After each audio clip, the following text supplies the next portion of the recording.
All right, the wireframe process for all three layouts is complete. We're now ready to start focusing in on the design that we're going to apply to the three wireframe layouts inside Photoshop. But as you can see, I'm not looking at Photoshop just yet, because there's one quick thing that I want to do in Illustrator here with you before we move the wireframe over into Photoshop. So one final thing that we'll do here in Illustrator to prepare the wireframe for Photoshop. So what I'm going to do here, of course, I find myself on my desktop here. I'm going to head into my Work Files folder there on my desktop, and I'm going to start off with my high-resolution wireframe. So, of course, I'm going to go and find the .ai, the Adobe Illustrator file, for my high-resolution wireframe, and I'm going to go ahead and double-click on them to open them up here inside Illustrator. Okay?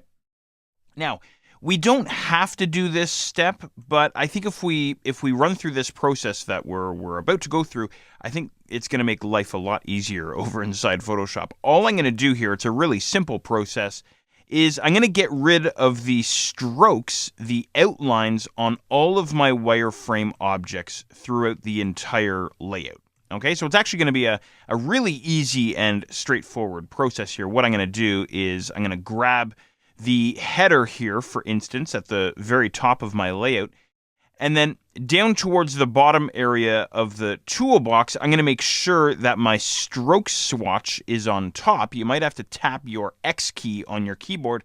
And then all I'm going to do next is I'm going to tap my / key on my keyboard. The same key that has the question mark on it, by the way, not a backslash, a /.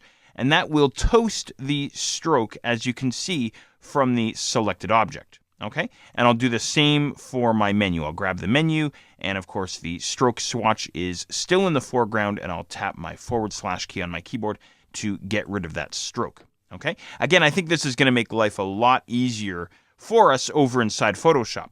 Okay, now let's speed things up here a little bit. We have a few more objects to go.